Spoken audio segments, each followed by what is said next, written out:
Are you a 1, 2, 3 go guy, or do you go on 3? I don't think you go on 3. No, I don't either. Megan and I kind of went back and forth a few times on if you go on 3 or if you go on go, and I think naturally you go on go, right? Yeah, but I don't think everyone always says go right afterwards. You know what I mean? It's kind of, I think, like you and I, we know each other, so there's a rhythm to our friendship that we've developed over the years. Right. But yeah, if you're meeting somebody for the first time and team building exercise, something random, I don't know. Wait, does it go? Wait, I just hit unlock, but when you pull the handle on the car, it doesn't. Oh man, unlock the door. I feel like that's a scene from something. Well, we've been dating for 3.5 years, and we just had that team building exercise. Mm-hmm. Everyone's got to do it sometime. Yeah, I'm glad we got it over with. We still disagree, but that's Oh, okay. Is she on 3? Yeah, she's on 3. It's insanity. Like the way that I think about it, is in drag racing.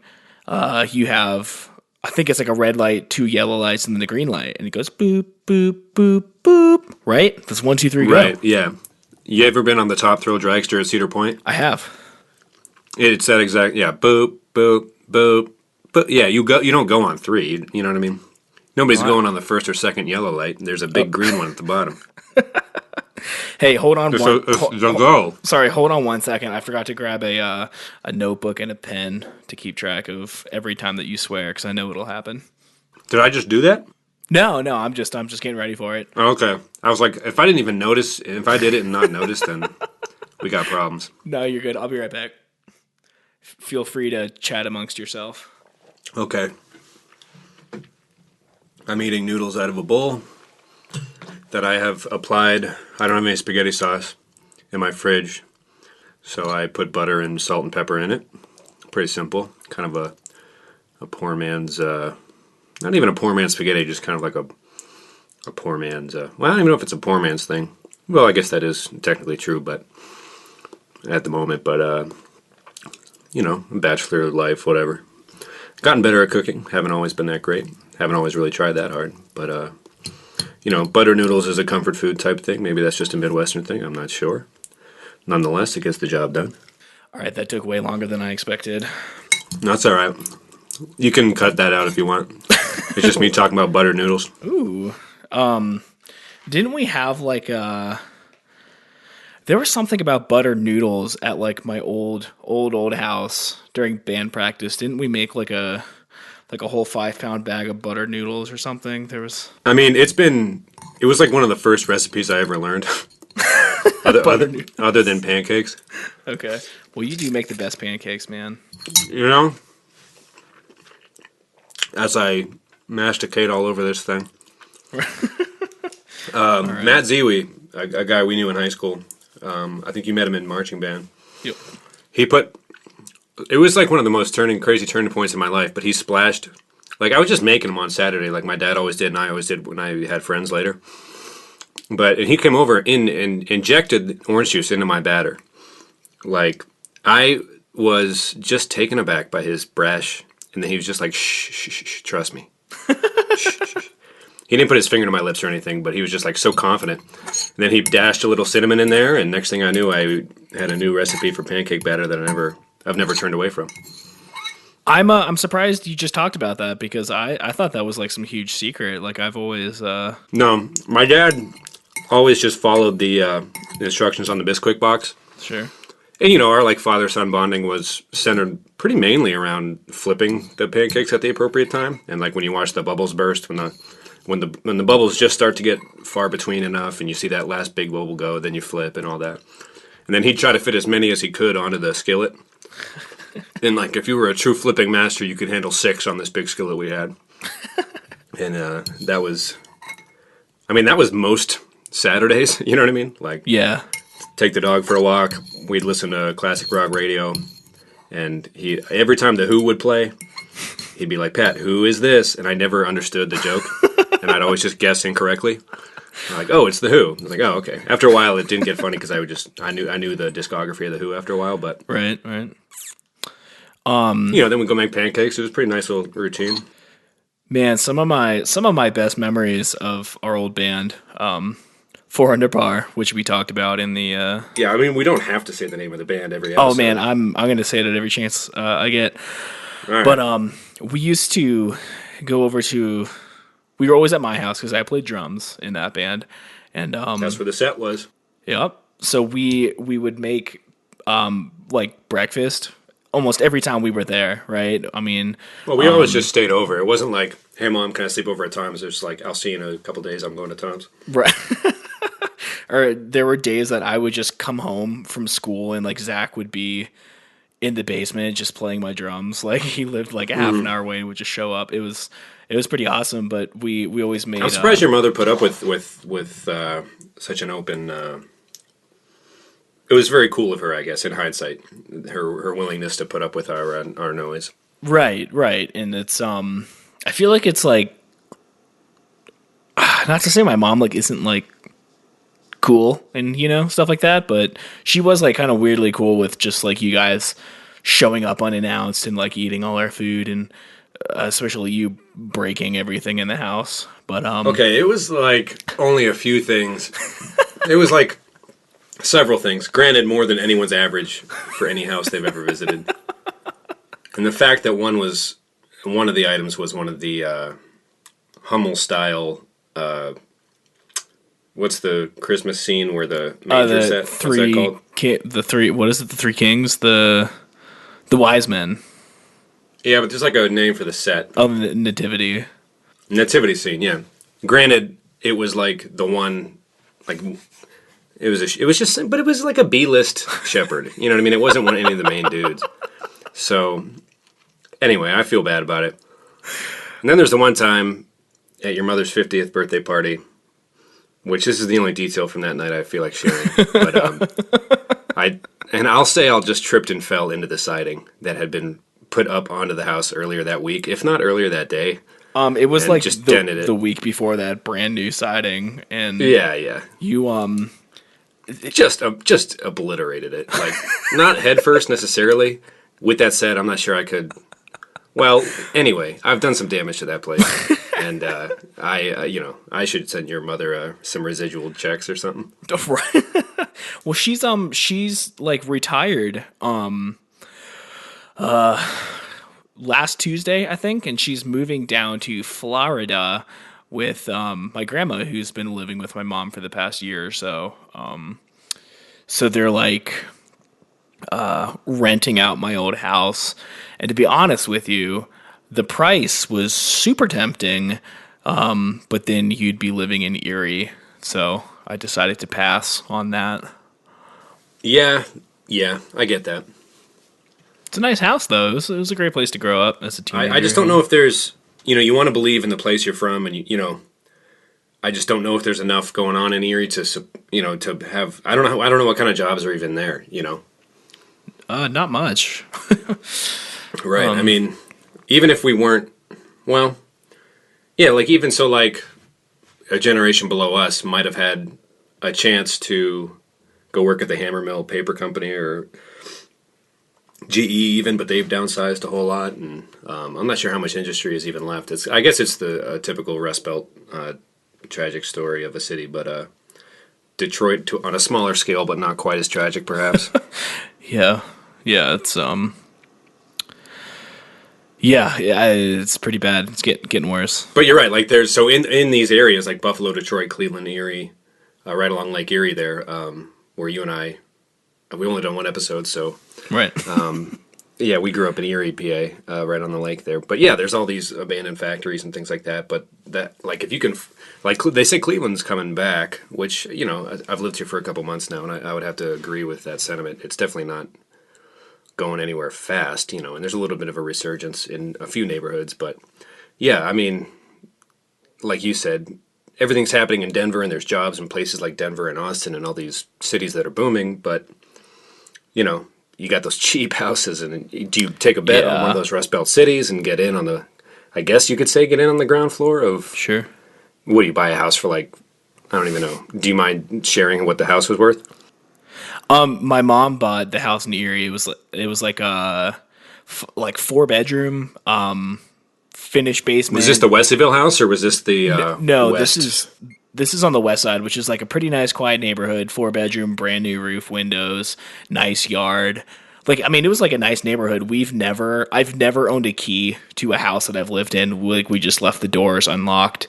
And, Yeah, my parents leave them unlocked too. I don't know if that's an Erie thing or what, but it's crazy. But she bought the house in like 2004 for about, it was like $90,000. Like, it was like free, basically. yeah. Yeah, and you know, I didn't lock my doors after I moved to Arlington until my apartment got robbed when I was sleeping inside. Oof. Yeah, my roommates, they had like an iPad and 2 MacBook Pros stolen, and I used to go to band practice like every Monday at 5, and I was like super tired, so I just like we canceled it and I took a nap, and I remember it was super hot. My apartment didn't have air conditioning, and I was laying butt naked on top of the covers, face up. And when I woke up, my door was open, and I thought, you know, that's like weird. I don't think I'd leave my door open when I have like 2 guy roommates that I don't know. So I like rode my bike to work. I'm just like kind of chilling, eating some dinner on the patio. And I get like this frantic phone call from my roommate saying that all his stuff was stolen. And of course, I was the number one suspect, being home alone. But oh, geez. Yeah, it was weird. So we locked our doors after that point for obvious reasons. But And yeah, they gave you a key, even though you stole everything, obviously, and in the close and open and shut case. I mean, we already had keys. We just never locked it. Like, it was. Did they ever come out and be like, Tom, we realize it wasn't you? Well, they thought that it might be the downstairs neighbor. There was this girl who was like. Was that the quirky one? Yeah. What was her name, Noah or something? Yeah. I forgot that you guys were there. She was very forward. That's the problem. She was very forward. And one day our roommate Max woke up from a nap and she was just like laying in bed with him. And like they weren't close like that, but we just didn't lock our doors. So she would just like come up and hang out. And he kind of like threw a fit. Like, he wasn't dating anyone or anything, but I mean, obviously you don't just want to wake up with someone in your bed.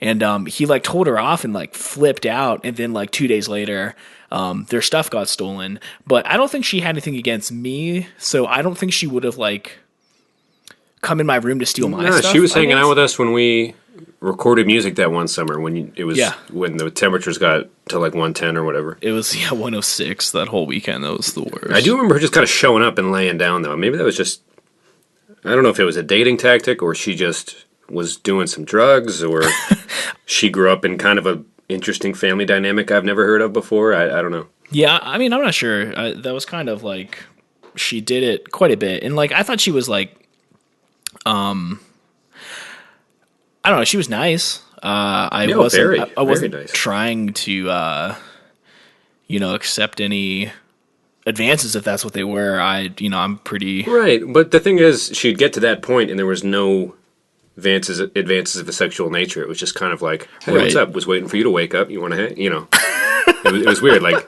to go that far and then just not do anything after the arriving part was probably the weirdest thing about it. I think you're right. I never thought about it too much.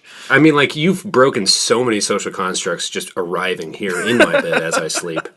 Like, so obviously there's no real line for you, but the fact that the line arrived after she had gotten into the bed, like, just waiting for you to wake up, To me, now that I reflect on it, that was probably the most strange part of it.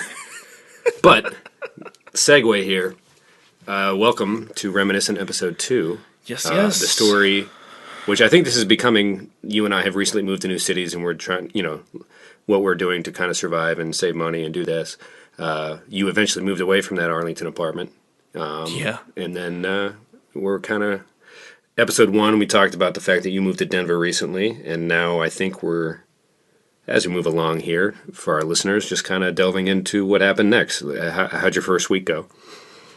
It was fine. I still don't have like a job or anything. It's been like a week and a half. I've been trying to avoid just like taking any job. Well, I saw you had applied after a string of entry-level applications. Didn't you just kind of throw inhibitions to the wind and apply for a CEO gig at a local...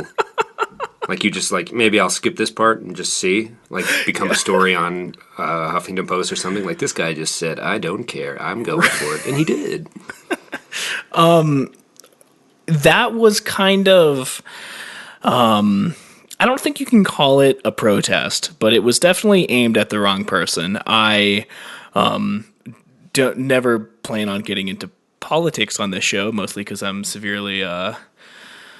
unqualified for that topic, but I figured. Well, your aim back in the day, your aim bio was like political views : laissez-faire MFers with a bunch of Z's and exclamation points, which probably is the most telling thing about you was that particular nugget of aim profilage. That was actually Facebook back when people updated like quotes and political views. I actually just deleted that like a couple weeks ago. Back when people used to do that on Facebook. Come on. Well, basically the point of that was if someone could be elected president with like no political experience, maybe I could be CEO without any real management experience. Right. I think back then your lack of experience, dreams, or laissez-faire MFers, ZZZs didn't foresee what happened last week.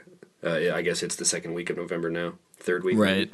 Something. I don't know. This is probably going to come out in like March or something. Good point. Wow. So this will all be irrelevant, but yeah, I figured why not? I told him that I have some really great friends, and they tell me that I'm a great guy, and sometimes that's all you need. So it was the shortest. That's what you wrote? Yes. I had my friends told me I'm a great guy. I think you have to just be honest. I think if you're going for it, like there was a weird viral got into Harvard essay or something, or some Ivy League school. Like maybe it's just an E-Bombs World prank or something back in 98 or 2002 or something. But, a guy wrote like kind of basically what later very soon became Chuck Norris jokes. Like that style of impossible or most interesting man in the world, Dos Equis commercial type things. But it was like 6 pages of really intricate, I've done this and I've done this. Started really small and then got ridiculous over time. But yeah, I think if you're going for it in that scenario, like applying to be a CEO without any experience in the field, yeah, I guess there has to be a certain element of just going for it. Right. Well, I mean, it was just... someone's gonna probably have to read that stupid thing and waste 20 seconds of their life, and they never did anything to me. But well, or they'll be like some hiring manager in a stuffy office that's like, huh, right, and you'll add a huh to their day before they shred the mother living heck out of your documents, perhaps. Right. So you brought some light into this world, I like to think. Good. Also, you haven't been turned down for the job yet, it sounds like, so... That's true, I haven't. Maybe I'm still a contender. I think so. Yeah. I think you're a good guy. So at least your cover letter was accurate. Thank you, I appreciate that. I did have to check the box saying that all the information was accurate, so that means a lot. Well, you did not lie on the app, which a lot of people going for that job probably did. Probably, yeah. If we're just being honest. But man, other than the job situation and running out of money, we're in an Airbnb right now, and just kind of trying to get familiar with the area. And like at some point last week, we were walking the dog, and we just like smelled the worst smell that I've ever smelled. And we thought it was maybe coming from my dog's hindquarters. Sure. But it was just like, it was coming from everywhere. And we just kind of like, whatever, that's weird. There's like some construction going on next door. Maybe they, mess something up. But then Megan took the dog out and she came in. She was like, oh my God, like you need to go outside. I think I figured out what this smell is. I go outside and it is just like a mixture of like vomit and dog shit, like just so putrid. And there's a Purina dog food plant maybe less than a mile from here, and apparently they're like like off-gassing. a place where people work, not a plant that has been bioengineered to be dog food that grows out of the ground. What? My mind, for some reason, when you said dog food plant, imagine that some scientist had taken the time to make a plant that grew as like an edible. I don't know. I think those are just like called I vegetables. thought for sure that was it, and then I realized, let's keep this one in and not talk about this out loud. But yeah, obviously it was a place where people worked. You can go on with your story. But the plant, right? The plant. It was coming from the plant. Yeah, and it's like the entire like city smells like this stuff. Like all of northern Denver. It's like, oh my god! Like it just kind of makes me happy we're not gonna end up moving up in this area, because after this is really unfortunate. I thought I did my research coming into it, but I'm kind of surprised that a city as liberal as Denver, that's like we're the first, or the country was, the state was the first to legalize marijuana. There's a ban on pit bulls in the city, and you're the owner of one, so this rubs you the wrong way, I take it. And I own the sweetest, cuddliest, nicest pit bull black lab mix, and apparently they're not even allowed to be like transported through the city in a car. So wow, it's so wherever they're born, they just pretty much got to be there. So you broke the law as soon as you got into its city limits, right? Oh jeez. Oh jeez. But we were looking for houses outside of the city limits anyway. There's a place called Englewood, and you can find like much cheaper houses there. So we were kind of looking in that area anyways. But I mean, we've been walking him around for like almost 2 weeks, and everyone that's seen him has been like, "Oh my god, can I pet your dog?" You know, like. No one seems like put off by it, and I've even seen quite a few like bully breed dogs in the area. But in Arlington, like in Northern Virginia where I came from, they were allowed, but everyone was terrified of them. Like people would cross the street, and I just find that's like super interesting. Right. Like they feel safe that the city council ordinance is in place, but really they just like dogs or something. I guess so. I don't know, man. I mean, he's like in Arlington, they're like, something needs to be done. Yeah, I don't know, man. Those people are too stuffy. I'm really glad to be away from them. This place is much less corporate, more artsy. So other than the dog food smell, you're doing all right? Yeah, yeah. I mean, yeah. I need a job. It's nice. Like we haven't really like been going out much or anything. But for a big city, for like a capital city, it's really like quaint. Like the downtown isn't too bad. The only traffic is from waiting at stoplights. Like it's a really easy city to navigate. I think, I think this is it. This is the place if we can find jobs anyway.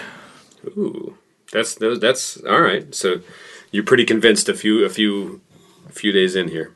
Yeah. I mean, I already kind of reached out to like a pit bull advocacy group, to try to like get involved somehow. Just because, I'm sure it's not going to be an issue, but I still like am a little anxious just walking around with him. And it would be nice to like try to, because apparently they had a vote on it, and the people voted against the ban. But then, like, the city officials, like, overturned it anyway. So, maybe they're rebelling by being so welcoming and warm to Levi. Yeah, I don't know.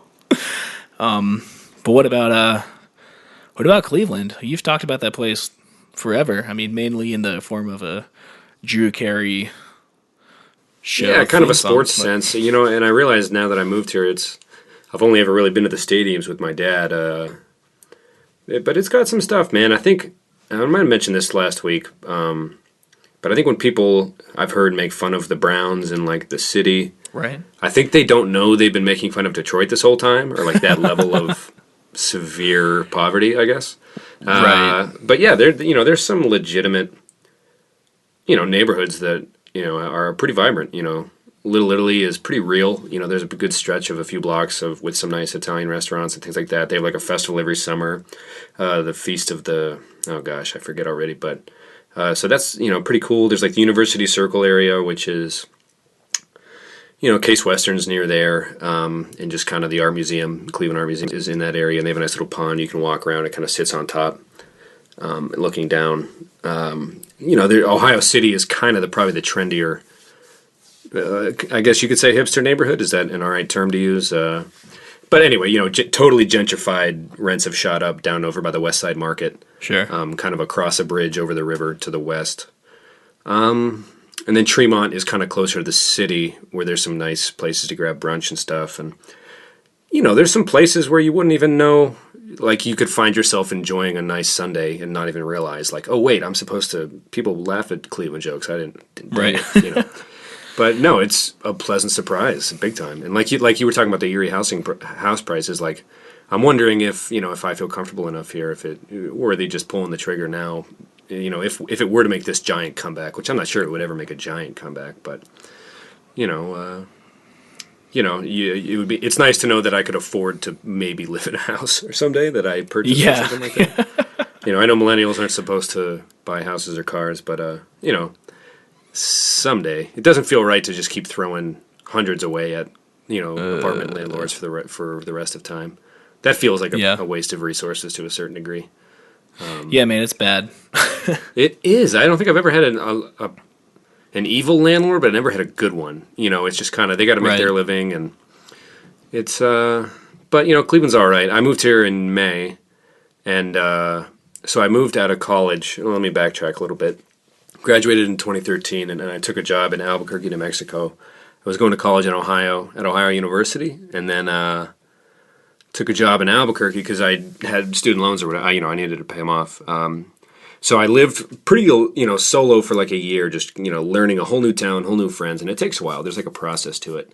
And kind of what I had learned through that experience was like, don't try anything too new, I guess. So like rewatch The Office for the fourth or fifth time, stick to the old albums you like, you know, go back through the Weezer discography or whatever. And so when I got to Cleveland, I was feeling pretty good because I'm back near family and stuff in Erie and kind of back in the area. But I made the fatal mistake of like disobeying that rule of keeping the things familiar that you can stand to keep familiar. You know, like the old go back through Parks and Rec, The Office, keep no new music and all that. And then I was reading in a Rolling Stone,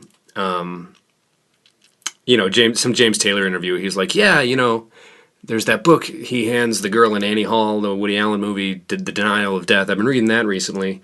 It's like, oh, you know, if James Taylor thinks that'd be good, and you know, I'll try something new. You know, I'll break the rule. I've been doing good lately, and so I go to the library and I get The Denial of Death, which is basically like I don't know, I'm going to butcher this, but boils it down to biologically insignificant anyway, so nothing matters, and as an animal you can't help but, I don't know, again, I'm not going to do it well because I haven't read it in a while, but actually I didn't read it at all. I read the first 20 pages and then Wikipedia the rest, but just like, you know, it's just like, and then my cousin who had you know, suggested listening to Neutral Milk Hotel like years ago, and then I saw some dude tweet about it, and I was just like, yes, you know, who cares? I'll listen to, you know, Airplane Over the Sea or whatever, their good album. Right. So like, I do like the music. It's definitely intense and mixed with, you know, the elixir was mixed obviously in with this book called The Denial of Death. Like everything humans ever do is just to keep the game going type, you know. Right. Sad, it's going to be awful regardless type vibe. That was a pretty quick way to just ruin this like puffy existence I had created with myself. I was mid season 3 of The Office, or you know, I was in the storyline where he ends up breaking up with Rashida Jones and he goes back with Pam, and you know, Ed Helms had already punched the wall, and we're grooving. Dwight jokes are getting funnier, and they're building off each other. And all of a sudden, you know, Neutral Milk Hotel comes into my brain and just blows everything. Just this MacGruber type explosion of like, you know. Anyway, so if you ever move to a new city, keep the things you can keep familiar. I guess would be the one thing I learned moving to a couple new places here. So is that just to like ease the transition, or yeah, I think so. Okay. You know, there's so much Well, first of all, when you move to a new town, it's not like, oh, cool, a house full of my high school friends live here also. We'll go out always. You know, I mean, there's going to be the times where you come home from work and you're just earning a paycheck for the first few weeks. So you're going to have time to watch things, you know, and listen to things and read things and, you know, grow. So, you know, some people love living alone because they can read and drink coffee whenever they want and nap and kind of work on themselves a little bit. But, you know, you can only do that so much, I think. Or maybe that's my take on it. But so, yeah, you know, if you if you can take your place to somewhere familiar, if you're in an unfamiliar place after a long day at work or something, you know, I found that helps maybe. But maybe that's just me. I don't know. You, I guess you're kind of right in the middle of you've gone from Erie to the DC area, and this is your first move, kind of west of the Mississippi, right? Yeah, I mean, it's also the first time I've ever moved just for the sake of moving. Like, the only time I've moved was, like, to go to college, which was, like, naturally the next step in the course of life. So I didn't feel like, I don't know, I didn't feel like there were, like, would be any repercussions because it was what I was supposed to do. It's what I had after to high do. school. Right. So now it's like, well, I'm just going to move to Denver for the hell of it, and if it's like goes totally south, then like it didn't have to happen, I guess. So I feel like a part of me was like wanted to feel a little more like reserved in the decision making of that, just so like out of I don't know fear of failure, but I mean you can just sit around and let that actually happen, or you know go out there and try to kill it and make it a good experience. That's kind of what I'm trying to focus more on. Right. Yeah. Well, I don't know. That's something you wrestle with, or maybe I do every day, or you know, just everybody. Like, you see that dude on Facebook who's like, "Move to the island now, do it." You know, who cares? You know, it's like, are you really living today? And it's like those videos don't make me inspired; they make me sad as hell. You know, like, Yeah. Oh man, Sure. yeah. I guess I can move to an island, but. I don't know, dude. Like, it's pretty easy for you to sit there and make Facebook videos and, you know, like, what are you doing to inspire change? I was like, I don't know, how many mouths have you fed, dude? Like, you know, like, it just bugs me. You know, the reality of it, I mean, you got loans and you got bills and, you know, I feel like to a certain degree, so like, Bruce Springsteen, one of my favorite, you know, whatever. Of course, a white male in his 20s likes Bruce Springsteen, pretty novel stuff, but... You know, there was Born to Run, and it was like, yeah, you know, listen to that in college. It's like, I don't care, I'll go anywhere. You know, the vibe was like, Born to Run, let's go. This town is, you know, whatever, you know, the story of this town is awful, and you and your girl find a set of wheels and you split, and you run, right? And but then he had to come out with Darkness on the Edge of Town, and then, you know, eventually Nebraska, a few albums later. I mean, it gets real, you know. You can't always just run. So, which I know goes against one of your favorite bands' main phrase, "Run Forever." Right. Is that the name of the band or the album? The band. Band. Okay, yeah. I mean, it's a lovely sentiment, and kind of like that Facebook dude tries to say, like, what's stopping you from moving to the island? And I think after I moved so far west to New Mexico, it was a great time. I was just there last weekend to visit Jessie, my girlfriend. And it was nice to see old friends and drink beer, you know, in the sun and have some live music out at one of their breweries because they have a pretty decent brew scene there. They don't have much else, but I mean, you got to give them credit where credit's due, I guess. But you know, I think the reality of it was I did miss, you know, home to a certain degree, right? I mean, maybe that's just me bleeding heart type stuff, but I guess what I'm trying to say is Born to Run ends and Darkness on the Edge of Town has to pick up at some point. I guess reality sets in at a certain degree. Do you agree? I don't know, like, yeah. Did you feel that when you got to Arlington, or are you feeling what stage of that now is this for you, do you think? When I moved to Arlington, I was, you know, like 18. I moved so it still down felt logical or whatever, right? Like, right. Like you didn't really feel like an adult necessarily yet? No, dude, not at all. But, and I know we talked about this in the last episode. It was like, my mom wasn't really like around too much throughout high school. She was working a lot, but when we moved down to Arlington, we were like 2 miles outside of DC. I bought a bike and I would just like cruise around. It was like my first taste of like absolute freedom. So I loved it for like the first 2 months.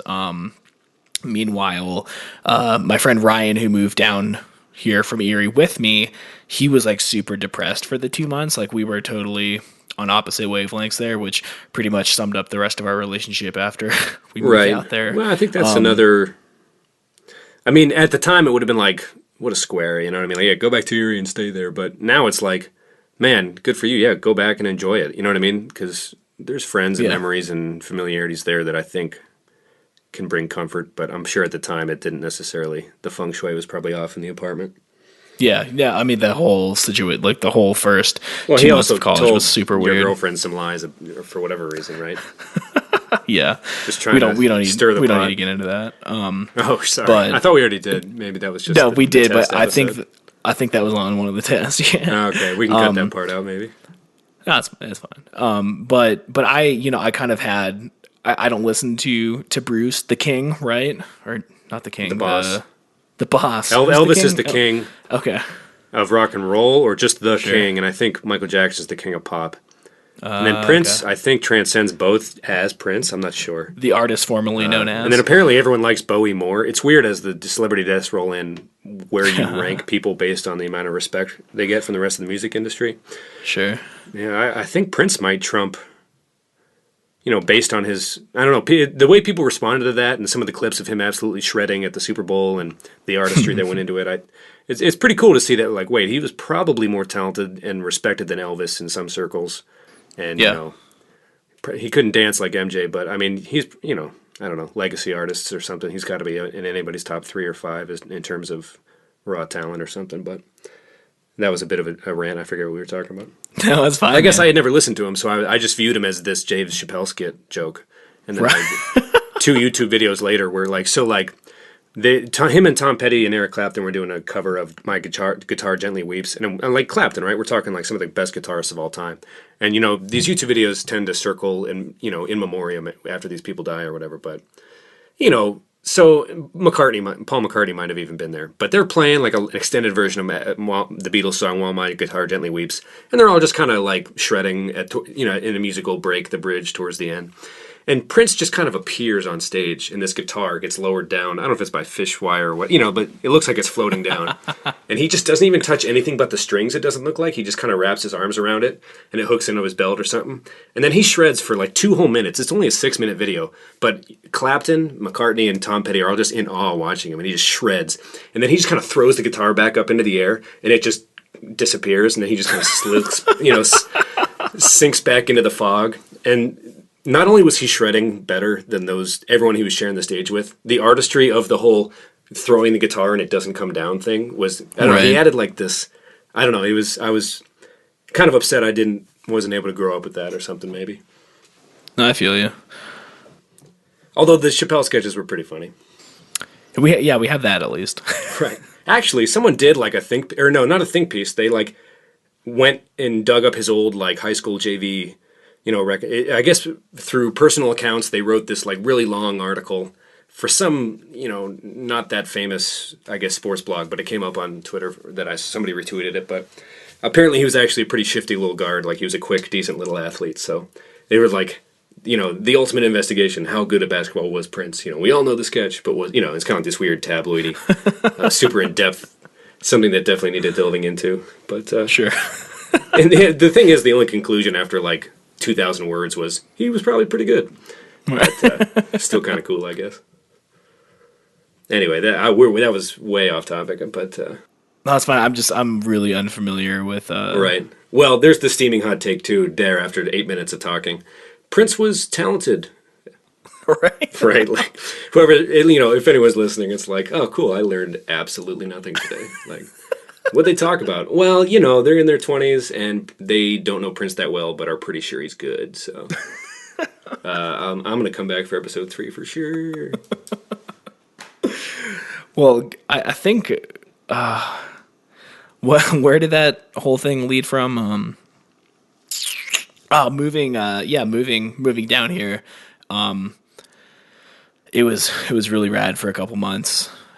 Just because it was new, it was different, and then I kind of hated it. And I've gone through some different, ups and downs with the area, but right, it ended up a slew of jobs, things like that. Oh my God, yeah. But it was okay. I got out of that place. I feel like everything I maybe could have, and it was just time to move on. So, and I think it's funny that, you were talking about moving somewhere and trying to keep all the familiar things.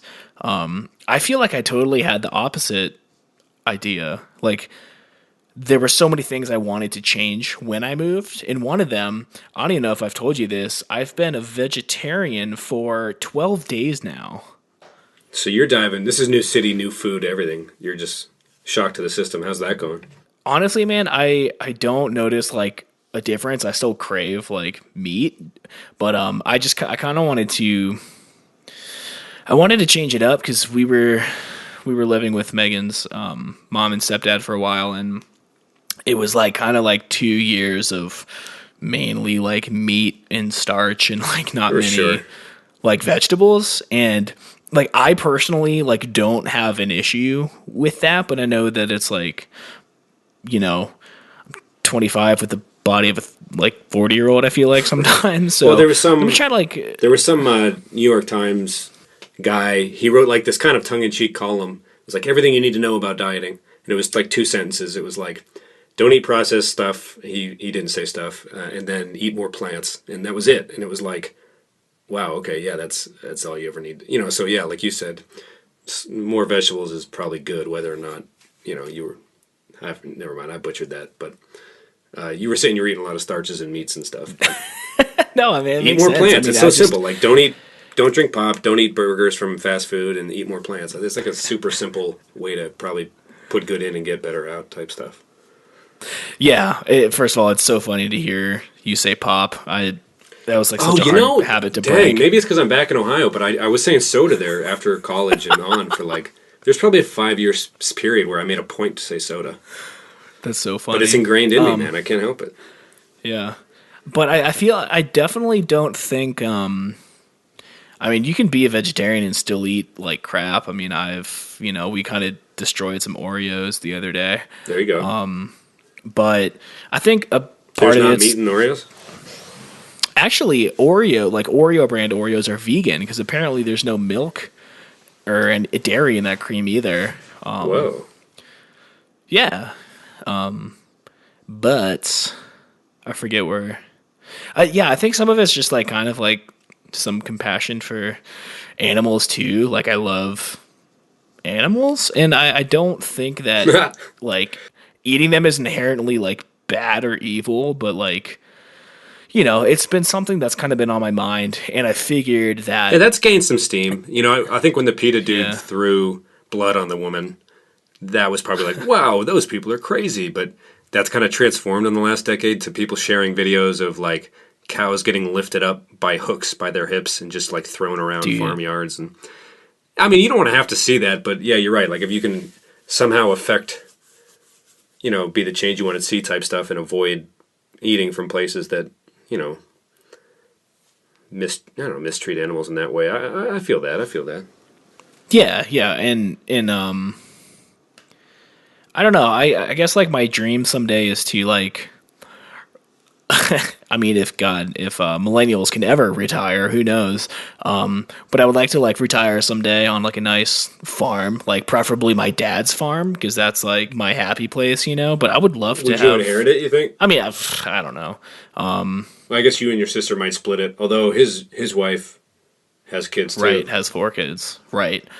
So they would probably get first take at it, but they all have like families and stuff. That's an old farmhouse from like the very late 1800s, early 1900s, and it takes like a lot of work to keep it up. Right. But well, if you're the one that wants to keep it up, and that maybe they'll all sell it to you for cheap or something.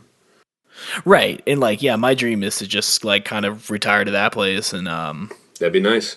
Have some animals and just really relax, man. Just hit golf balls into the vineyards, man. Oh, man. Yeah. That's one of the goofy things. Like, you move far away from home, and like there's certain quirks about Erie County and that area that I guess I figured everybody had different. Like, you could drive 10 miles east past Harbor Creek, or maybe 20 miles into Northeast. Home of the Grape Pickers was their high school mascot, but like Welch's Grape Juice owns a lot of vineyards up there. Like the climate, for whatever reason, is it's not Napa Valley good, but you're able to produce a good amount of grapes in that area. So His farm's out there, right? Like in the fall, you get this crazy, the wind would come off the lake and blow the smell of fresh wild grapes everywhere. Like just an absurd collection of sensory overload. Really, a beautiful place. Wild.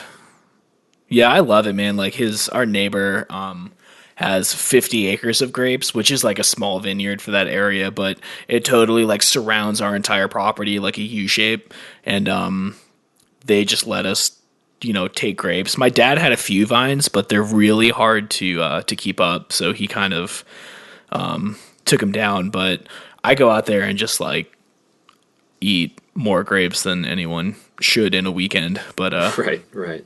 It's good stuff, man.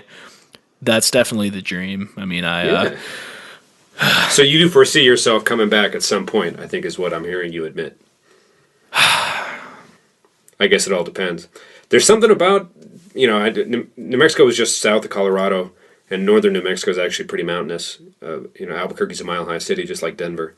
There is something about the calm, of, I don't want to say being remote, but just kind of, nobody's going to come into your life and disrupt it unless they buy an expensive plane ticket, Right. So, I guess you could find peace in both places, certainly. Yeah, and I kind of wish you could take my dad's like farming property and move it to like Southern California or something. Right. Like that would be more my vibe. Like I'm used to the winters and I don't hate them, but dude, my dad lives like 50 yards off of the lake. Yeah. And it's brutal, man. I mean, it's great for snowmobiling, which we did all those like redneck things up there. Right. And so I like that, but I don't really want to go back to Erie like for any reason. But I feel like if I was like 60 years old and the network really takes off and I just have a couple mil stashed away, and sure, a cool mill. Sure. A what? I don't know, a cool million. I don't know. I thought I saw it on a TV show. Dropped a cool mill on a Lambo. No, that's the field. I'm trying to think of I don't even know. First of all, I don't know cars. Second of all, I can't even think of like a douchey abbreviation to a fancy car. I think Lambo is probably as Yeah, but that sounds so close to Lambeau Field in Green Bay, Wisconsin, like the professional football field. What? Would they say maybe Geenie? No, that's like too close to Nagini, the snake in Harry Potter series. You know what? I think maybe if you abbreviated a Maserati to like a Mazzy or something, that might be worse. Yeah, I think we're getting warmer. This is warmer. I feel like there's one that's more commonly used. I don't know, dude. I'm not a Let's car go with guy Mozzie. at all. Let's go with Mozzie. Although that's pretty close to the nickname for Timothy Mozgov, former Cavs center, now Los Angeles Laker. So maybe this is just a stream of consciousness thing now. I'll stop. And everyone knows who the center sports guy for that team is. Thanks for trying to hang with a little bit of sports chat there. That's funny. I say I'm not a car guy, but the background of my computer screen right now is literally a Tesla Model 3, which is like so unlike me to have a car. Right, that's more like a Steve Buckland thing, like in third grade at the library when you start to be able to check things out for the first time. That dude would load up on Motor Trend magazine, he and Tyler Vaughn, and I'd be like, what joy are you getting out of this? Anyway, I'd just be sitting there and getting the Sports Illustrated for kids and ripping the little plastic cardboard cards out of them and trying to trade them for Pokemon cards from Brandon Spangler. Like, no, dude, this is Mike Piazza, Jr. No, Junior? Either way, I was trying to get a sand shrew to build my empire, but alas, I just got a slap on the wrist for ripping stuff out of magazines in third grade. Man, that's some good stuff. And Steve knows a lot more about cars. Or maybe he just looked at the pictures. It's hard to know. There might have been some scantily clad women in those. That actually might have been more why. I'm realizing a lot now as I say this. Maybe I was missing out on something all these years. He was far more developed than you were. Yeah, like some Budweiser ads with some girls in bikinis or something. That would have been, I don't know, in third grade? Maybe not. What do you think? Yeah. When did that start for you? I remember trying to get like my hands on anything I could that was like like my mom's like Victoria's Secret like magazines right, bra when I was ads, in like for sure. I don't think third grade though. Maybe like fifth. I'm not even sure, man. I know definitely by sixth. That was kind of the awakening. I love how sure of you when you delivered that. Definitely by sixth. I don't know about fifth, but do I have some stories? But I was a man that summer. Mama, there goes that man. What grade's he in? Do you have to ask? He's in sixth. God, I never want to have boys. 2 girls. I don't know, dude. They're so simple. Just lock them in their room for like 4 years. They'll be quiet. It'll be sticky when it's over, but you know. I feel like there's a lot more stress with raising a girl. You know what I mean? But guys are just quiet, kind of figuring stuff out. It's going to get gross before it gets better, but I don't know. You know what I'm talking about. Well, there's a Malcolm in the Middle episode about like Lois, the mom, is like wondering if they were all girls. It's a really good. I love that show. I love that episode. But anyway, you know, the girls, there's pregnancy scares and all this, and at the end of the episode, basically, they give her a half-eaten box of chocolates, and there's like, "Sorry, Mom, we're going to play basketball and leave you alone for the rest of the day. We ate all these ones because you know we don't like them." And you know, she looked at the half-eaten thing of chocolates and was like, "Yeah, boys are easier, even though they're kind of gross." I think it was a good premise for a comedy episode, but I also think that would probably ring true. Although I don't know. I grew up. It was more boys than girls in my household growing up, so sure, it's hard to say. You were outnumbered, right? Well, I mean, you know, I lived with my mom and my sister who was older, and at one point, actually, like when I was in 8th grade with you guys, my mom left my stepdad at that point, and we went to live we went to live with one of my mom's friends. She had 7 foster girls, so it was me, her 7 foster kids. Were you in 6th grade at this point? No, I was in 8th. I was going to say. Dangerous. Oof. That sounds like a dangerous combination. For what sounds like a very healthy, budding sexual appetite for you. Right. But this was pre-6, so we don't have to worry about any of that. No. This was 8th grade. Oh, I wasn't even listening to you. So you were 2 years down the path of what's the opposite of righteousness? It's funny, I was going to say righteousness. Squalor. I don't know. Well, it was like me and like 9 or 10 girls and like the husband who just tried to like get away any chance he could. We only lived there for like 3 weeks before we went back. You were in 8th grade and it was that house. Apparent that he didn't want to be around? What? I mean, no. It wasn't like he didn't want to be around. Like he was still like a good father to them. But he would just try to go into the back room and watch football or something. You know, that sounds pretty normal. I thought you meant like he'd leave to go golfing for 5 days or something. No, go golfing. We're doing like a lot of rounds, whatever sports. Bye. John.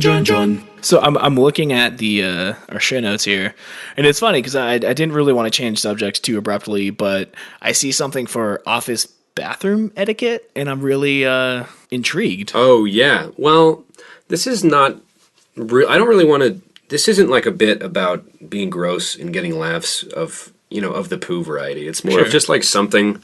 See, so it started like 2 years ago at my first adult job, and like in college, you pretty much like. So, like, as you grow, you still digest food every year, every day, and gas gets created, and this is something humans, shy away from. It's very smelly and gross, but it still occurs, and that was, like, in my first adult job, was holding it all day, like, trying really hard, like, there's got to be a better way, and then I noticed, like, one of the older people in the office was, like, in the bathroom at similar times I was. He's like, this dude's onto something, so I don't know. I would just walk in and he would just give a quick when he was like in the stall, and it was just to let people know as soon as they walked in, like there's someone in here, so you don't have to come in and awkwardly look. Either I'm just getting rid of that gas or actually pooing. I don't know. Maybe that was his schedule, but so that kind of like blew my mind about like, oh my God, there's a way you should conduct yourself in a workplace bathroom. Like that dude's nose was never that full, but it was just like like, don't knock. I don't want to talk to you. My pants are at my ankles. You know what I mean? I thought that was actually pretty eye-opening. And then the more, I would go in and use that to let people know I was there, they would still, I guess, pee quietly. And this is, I guess, what I mean by that. Like, you're sitting there, and if you're inside the stall in this scenario, you're going to be making noises you don't really want people to hear, right? Like, it's just part of the human experience. Usually if someone's 4 feet away from you, something's going wrong. But, in a workplace, that's right. just how it has to happen. So, over the years, like, I thought of all those stages of what the person inside the stall would have to do. So if I'm just going in and someone gives me and I know they're there, I try to be as, like, instead of trying to hit the glass, maybe I'll try to hit the bottom and make some noise, and then I'll immediately flush before I'm even done, so there's continual noise. And as the flush is ringing out, I'll turn on the faucet and put soap in my hands and go, and then I'll faucet off real quick and make sure to rip the towel really quick after that, and make some noise, rubbing my hands together. And, by the time the thing's in the air floating into the trash can, the swing of the door's happening, just in case they would let out a toot or the sound of the toilet paper on, their rump. Have you ever been in the bathroom when you're sitting there and you're about to wipe, but they haven't started peeing yet, and maybe they're having a little bit of stage fright, and you're like, well, I don't want you to hear me rub paper on myself. You know what I mean? Because it's quiet in here, and that would definitely occur if I were to start. But is it weirder now that I'm not doing anything, and you kind of know that? You know what I mean? I gave you the sniff, so, it's kind of like this weird stare down. I don't know. I guess the whole point of this is there's a way to conduct yourself in an office bathroom setting that I was very unaware of while I was still in college, or as a younger man, I should say. Yeah, I mean, I have zero experience in like an office environment. Every bathroom I've been in that was in a workplace has been like a single person bathroom. However, I mean, this doesn't apply to what you're saying at all, but I don't know. It's always been weird because we had like a bathroom right by like tables where people were eating at the coffee shop. That was always super bizarre. I try to go like upstairs to a different one where the tables were farther away. Super awkward. And you worked in coffee. Yeah. You were a barista, right? Yeah. So I imagine, coffee does a certain thing to to everyone, right? Sure. So that was probably something you ran into daily, I'd imagine. Well, here's the office etiquette part 2 here is, can you find that throne? Because there's the obvious bathroom, but there's always the throne in any workplace, I feel like. You're saying it was somewhere up near upstairs tables or something? Yeah, I mean, it wasn't like a secret or anything, but it was just like, ooh, it was the wine bar bathroom, right? And it was a safe space, maybe like an unconventional, like you were choosing to find a different option. Well, and yeah, and there was a customer who was called Aaron, and I don't know how, but at some point we had a conversation about that bathroom because it was like not as many people knew about it because not as many people went upstairs to the wine bar, especially during the day. Like we had some people, right. But that was the place we wanted to go if we were going twosies, right? So sure. And you can take a deep breath out and tell yourself this is a safe place. Yeah, man. And it had like really nice tile floors. Like it was nice, but right. I haven't worked there in like 4 years, maybe 3.5 years. And every now and then he'll still send me a picture of his like cut off at the knees, but like his pants around his ankles on the tile floor, and he'll be like, "Oh man, like this bathroom, like I don't know how it turned into like a thing." Well, I think there's a mystique to it. I think there's a throne, if you allow me to call it that, in every workplace, and I don't know if you necessarily have to text pictures of yourself to someone that you're there, but I think it's a special thing. But the special thing about the throne is you can't just always abuse it, right? Like I don't know, you gotta go to the regular one every once in a while to throw people off the scent, or like you might be too busy to go venture off and find but when you're able to acquire it and no one really sees you, and you don't have to knock, because that weird knock thing, and you're not sure if someone says, like, this happens at bars to me all the time, or even at work, like you'll knock and just kind of really wait and try to hear like occupied, like it's just any sign. But I lost my train of thought to a little bit here. No, I feel it, man. It's weird. It's a weird. But yeah, like if you could find the throne without having to knock and listen twice, because no matter what, you'll knock once, they'll be too shocked to say anything. You jiggle the knob and knock again, and then it's a more panicked response, like no, it's not maybe not words, but it's just no one. So here's the thing about the bathroom etiquette rules is that nobody wins. You know, like the sniffer, the pooer, the peer, the hand washer, the knocker, the person who has to respond to the knock. Nobody wins. You know what I mean? So, like, you're sitting there knocking 3 times, can't even hear because the bar is so loud. It's just...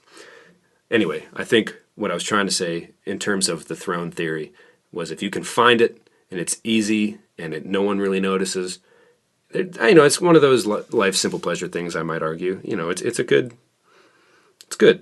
Yeah. And, I'm trying to stay on the right side of things here, because there's a lot of things, there's a lot of ways things can go south when you're talking about, pooping, I guess. But right, and again, this isn't like a fart noise, ha. This is, there are ways to conduct, I mean, we're all in this together, right? I mean... I might put a few sound effects in, though. Oh, God. I turn it into a Monday morning Bob and Tom car radio situation. Right. But let me tell you, man, and this stems from... Whoa, that one was smelly. No, please don't, actually. I think... Unless you want to, I don't know. I won't, I promise. I might. Okay, unless it makes it funnier. But that would ruin, I guess... Add the farts at the beginning, and then people might be wondering why they aren't at the part about the bathroom. Sure, make them listen to the whole hour before they... Right. They're waiting for the big punchline toot. Hey, I'm going to grab my computer charger real quick. Sure. Give me 40 seconds. Sure. Feel free to fill time as I did earlier. Oh, thank you. I don't really have too much to say. I'm just trying to stay mature about the whole thing. It's difficult, though. Surprisingly difficult. Hello. So yeah, I was gonna mention some. This is kind of like a weird story from when I was like 7 or 8, maybe. Okay, and then after that, you texted me like a week ago and like, boy, do I have a story for you, and I don't think you've told it. Oh my God, I haven't. I haven't. Holy crap! Well, tell the 7-year-old one first, but you sure. Just let the record show that you've done something very cruel to me. And this is like 20 days ago. You were like, dude, I have a freaking story for you, dude. And I don't know what that story is. It was clickbait, man. I don't have anything. Oh. But wait, anyway, that's not what clickbait is. I don't know. There's always something obvious in the other end, like, you'll never believe what the answer to 1 + 1 is. Oh yeah, it was 2. You knew it, but you clicked. You're dumb. Okay, so anyways. This isn't clickbait. This is just like weird, cruel and unusual mind games. Sure. We'll get there. No, it's not. We'll get there, I promise. But please tell them. I'll stop. I'm worried I'm going to let you down because I woke up the next morning thinking that it might not be that cool of a story. But is that why you've been afraid to tell it? No. We'll get there. Don't worry about it. Okay. So, 7 years old. My mom did community theater. And to be clear to listeners, this is not the one he teased. There's going to be 2 in a row. The first one is from his childhood. The second one, now that's going to be something nice. I can't promise that. But anyway, so from my childhood, I don't know. We've had conversations based on this, but I don't know if I ever got to the root of the problem here. It deals with some like mild bathroom anxiety. It affects a lot of people, and some more severely than others. I'm lucky to have it pretty good, but basically, I like have it pretty good. Like you're pretty bad. Like it affects you greatly. No. Or? Like I hate peeing in stalls or in urinals. I hate peeing in urinals. It's okay. Well, there's got to be the gapper urinal. It's just like I feel like there are eyes on the back of my head, and let me tell you why. So I'm 7 years old. I'm at local community theater with my mom, and I remember I was wearing. This is so weird. I was wearing a pair of Rugrats boxer shorts because they were my favorites. They were brand new. They were so cool. I'm in the bathroom. It's like a single person bathroom, and I didn't lock the door. And I'm standing there peeing, and some kid opens the door. And the way that this like theater was set up, the box office for will call tickets was right in front of the bathroom, facing the bathroom. So this kid opens the door. I'm like 7 or 8. I'm standing there peeing, and the kid gets really embarrassed and he runs away, leaving the door open. So I have to pinch it off, which, as you know, like an underdeveloped 7-year-old is difficult. And then I think it would be a little easier back then. You're elastic as you're growing. Wait, what are you pinching off? A stream or something of solid nature? A stream. A stream. Okay. Well, yeah, that is high difficulty, but not impossible. But I executed. I did it. I pinched. Right. Well, I pinched it off. I pull my boxers. I don't think you're using pinch off correctly, though. Yeah. I think I have to stop the story. I think the other thing is what you pinch. Okay, so no, dude. I think it goes either way. Stop the stream. Okay, I stopped the stream. I don't really buy it, but okay, for the sake of the story. I stopped the stream, I pull my boxers up, and I have to run to the door to close it, running towards the people who just saw my little, 7-year-old thing. And average for a 7-year-old, I'm assuming. Right. To your credit. I don't want you to put yourself under the bus like that. Well, I appreciate it. But yeah, so I have like... Wait, pants are down? You're running through the crowd? No, I'm not running through the crowd. I'm just like running towards the crowd to shut the door because the kid left the door open. Right. Super awkward. And then I had to like eventually leave the bathroom, and all those people who were in line just like it felt like a walk of shame. I had to walk past all these people, like a line of people. And like to this day, I pee standing up in a stall because I just have really like. It's weird, man. Like, I would, like, up until recently, I would even, like, lock the door when I'm home just because it's, like, I don't know, man. It's weird. I get that. It's weird. No, you fall into certain things. I think that sounds pretty normal to me. Okay, well, I feel better. that settles that. No, I don't know. I grew up in a family with, we had one bathroom in my house, so if you didn't lock, you were asking for... a variety of hurry up, you're taking too long of a shower type. It's just like, if you could get in and lock the door without somebody racing behind you to open it and be like, no, I have to go worse. And there's only one of these. I'm telling you, mine's the emergency. Like, right. Until you've had to go into that debate, I totally understand. Yeah, locking it, hey, if it's in your own home and it's your home throne, the rules, you make the rules, I think. So I don't think that's that strange. Okay, good. Plus, you're bouncing back from a pretty traumatic experience, it sounds like, so I think you're doing the best you can. 18 years later. Yeah. But I want to share a secret with you since we're still on bathroom etiquette. Okay. So at this coffee shop I worked at, going back, it got pretty warm. Is this the same one? Yeah, same one. So it would get pretty warm. We didn't really have like breaks, which was like illegal, but we didn't. So we won't name the place? No, it was Northside Social. It's a total shit house. Oh, okay. Fuck them. Cool. Noted.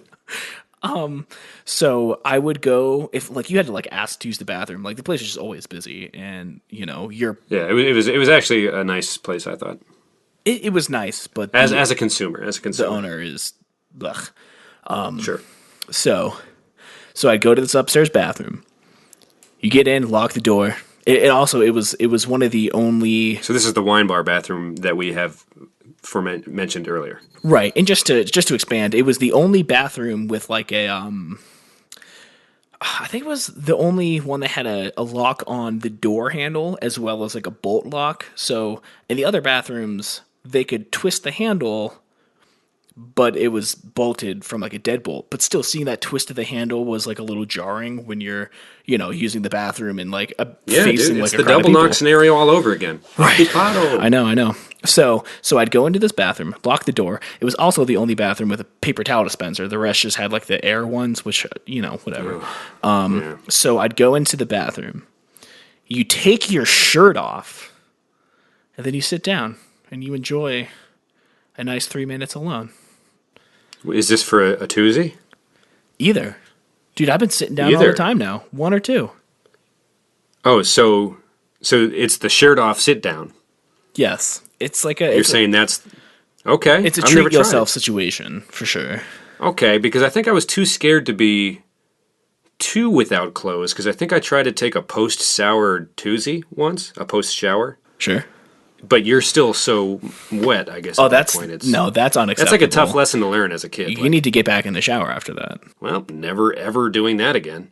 But you're saying a little bit of, okay. But you're like, in the middle of a shift, this is a stress reliever as much as anything else. It sounds like. Yeah, it was nice. Just do you take off the shirt? I would fold it. They had like a little table next to the next to the toilet, which is probably disgusting. But I'd fold my shirt, lay it down on there, and just cool off, man. It was nice. It was something I looked forward to. I don't think I'd really get a chance to do it every shift, but it's it's the little things that that get you through. It really is. 8-hour pile of trash. I think I might try that next time I feel overheated, perhaps. But you're saying I think I might set the shirt on my thigh. That's just asking for trouble, man. Well, is it? I think if you're setting it on the sink, you're asking for trouble. I might argue. If I might be so bold. No, there's no sink. There was like a little side table that held the magazines. Ooh, those magazines have seen some stuff though. I'd have to. I've never been a magazine guy in the bathroom. Like at my old place of employment at the wood shop, they had like this whole stack of magazines, and they were all like hunting magazines, like Field and Stream stuff. But like I don't. That probably says a lot about the owner. It was mostly the guys that work there would come in like with their like last month's issue of whatever. But I never really got it like reading in a bathroom. I guess that would have ruined the whole plot of Breaking Bad. What, do you look at your phone while you toozy it up? Oh yeah, dude. Yeah. Well, I guess pre-phone you would have been a magazine guy. Well, I remember pre-phone days.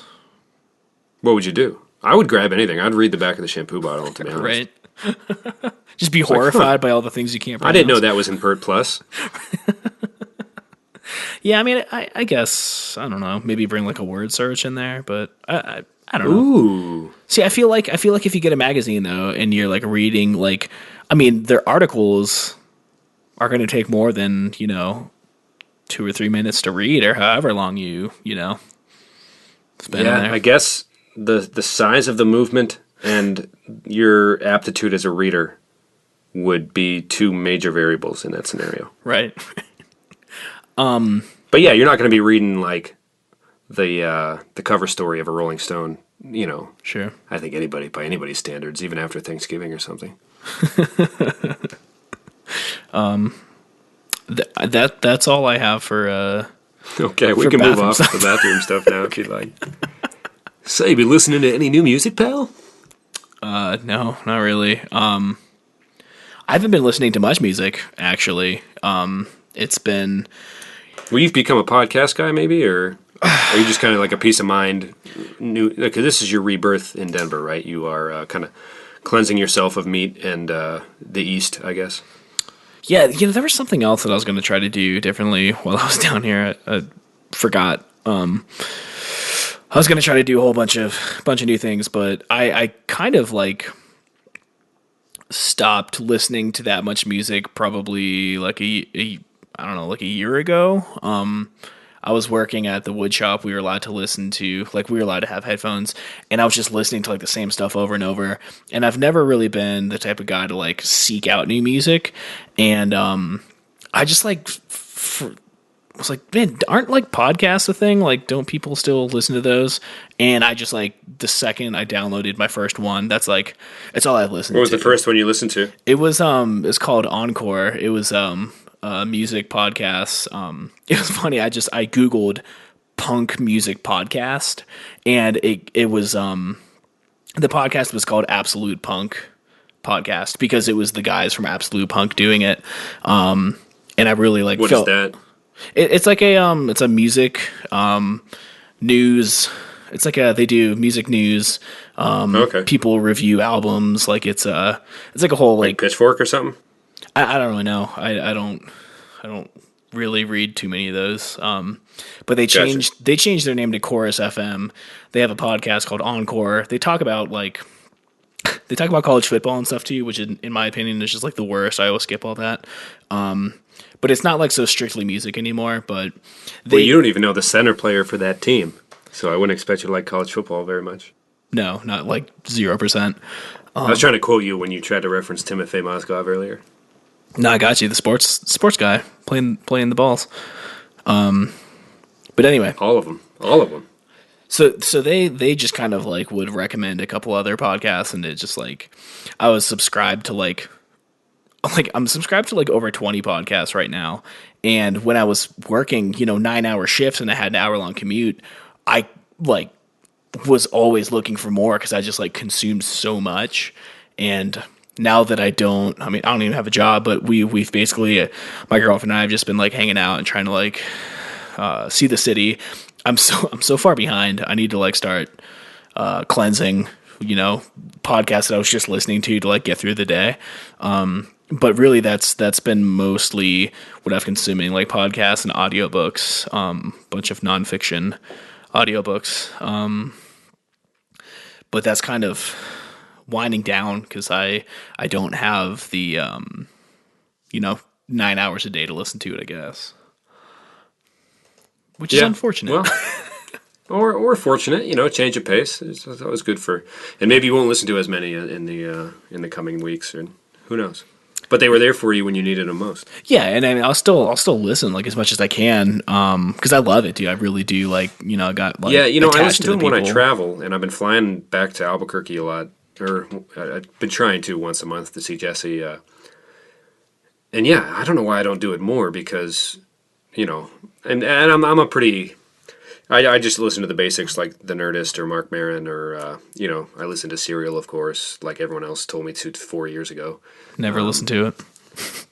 It's pretty gripping. I got credit where credit's due. It was easy to listen to like double-digit hours of content. Like, sure. It was like, I didn't even watch I'm a Browns fan, moved back to Cleveland, I'm a fan of the teams there, but I didn't go to the Browns game, or I didn't go to watch it somewhere, which I usually always do. I just sat on my couch for probably like 11 hours, just like totally engrossed in this case. And anyway, again, with the Steaming Hot Takes, Serial is a good podcast and probably pretty popular.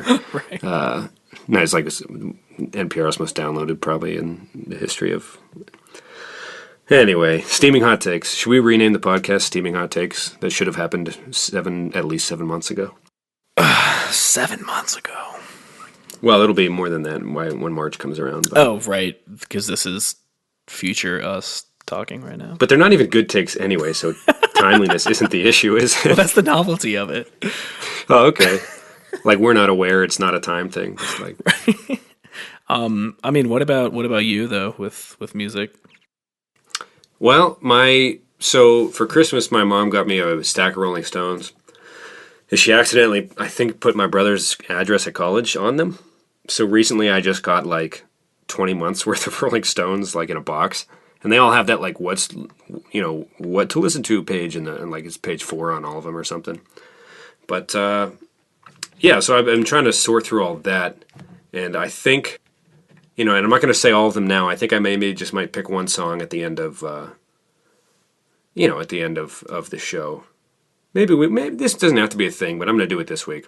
But sure. Platinum Girls is the name of the song by the band Diarrhea Planet. It is rocking. It really, it's not like an overly ironic name, Diarrhea Planet. They're like a good little rock group, and Platinum Girls. I've heard of them. It's a snappy little number. Sure. Yeah, it's a snappy little number, I might argue. So, in the spirit of bathroom etiquette, not for the sake of cheap fart jokes, but for the sake of the human experience, I would advise to go on a drive or go for a walk. Listen to Diarrhea Planet. Okay. Well, I got one for you too then. All right. So there's a band called Neck Deep.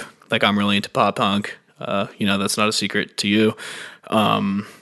But there's I didn't really like their first album that much. I felt like it was just like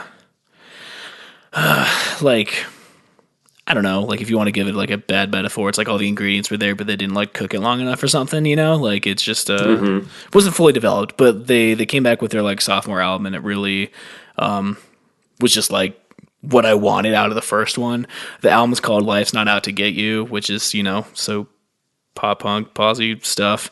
But which is you to a T. Sure.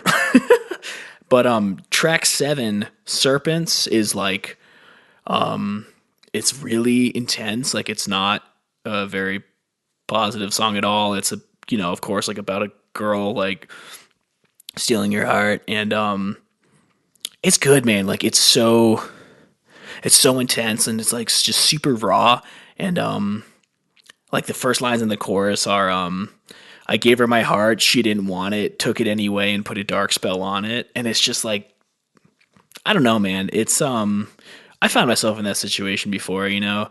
And I like really connected to it, and the drums are like super good.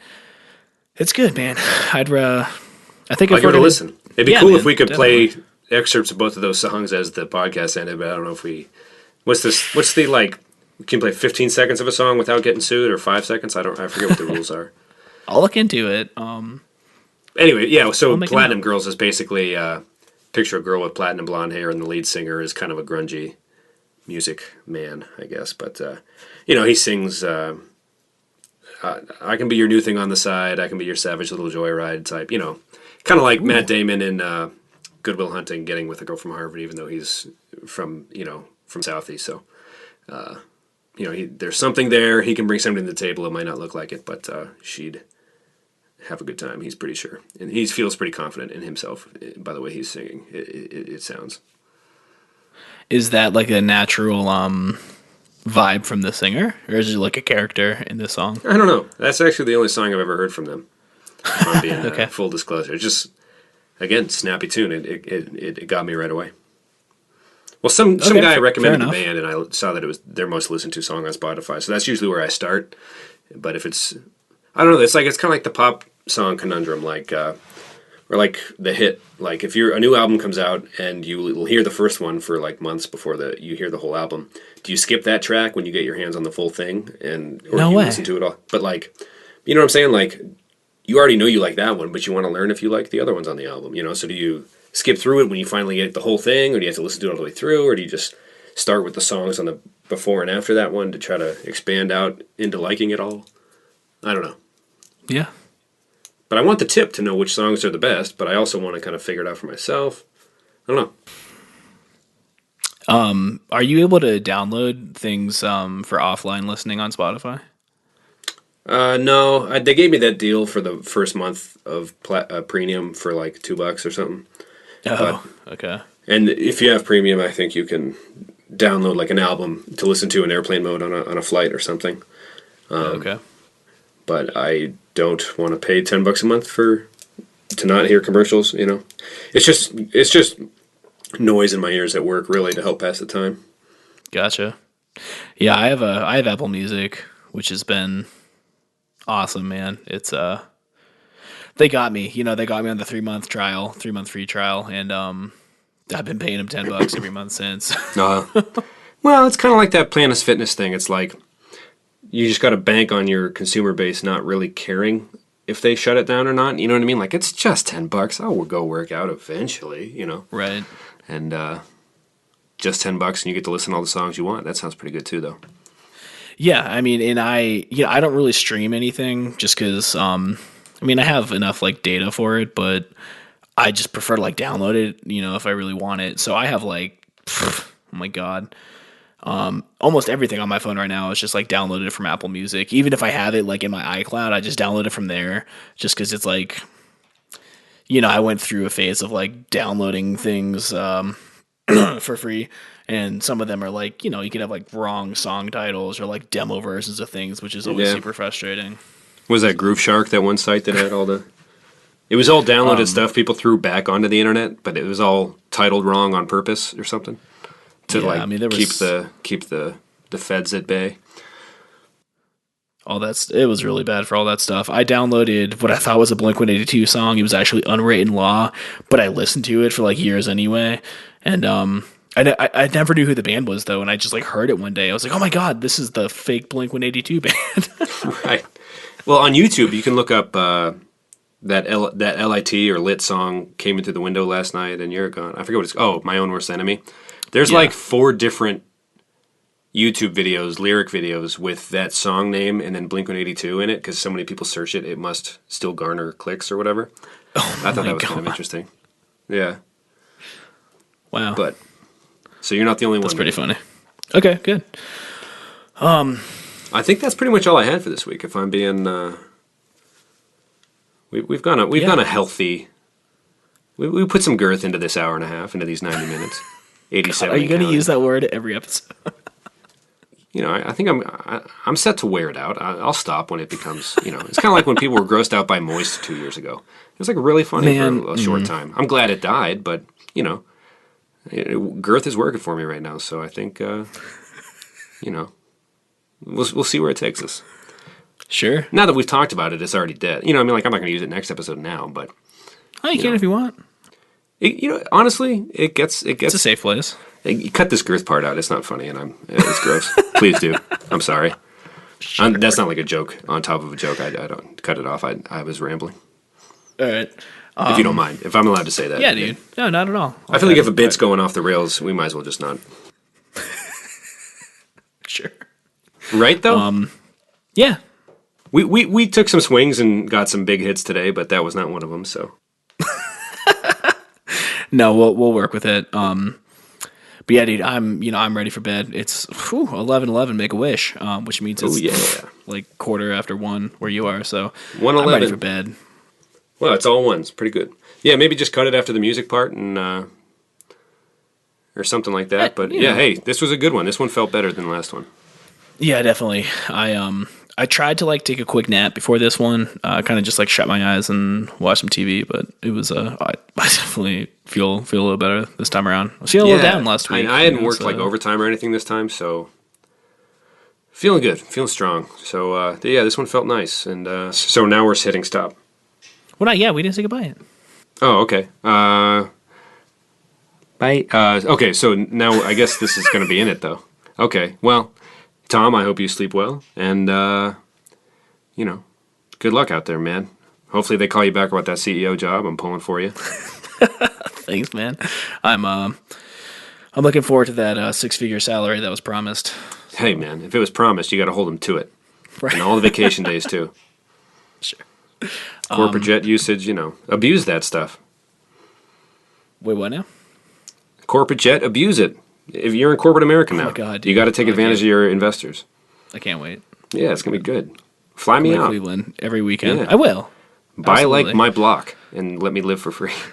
Sure. Buy the Rust Belt. Just quick, write a check. Belt. $42, please. 43. It's on the up. I told you it was on the up. No, it's a cool mill. No, it's a cool 74,000 for all of the beachfront property on Lake Erie on the south side. Canadian side might be, I don't know what the exchange rate is, but I don't think it's looking good. Yeah, probably not. Anyway, some other day. Buy the Rust Belt some other day. All right, man. For sure. Well, until next week, I guess. Yeah. Au revoir, my man. All right, man. Love you. Love you too. Ba ba ba ba ba ba ba.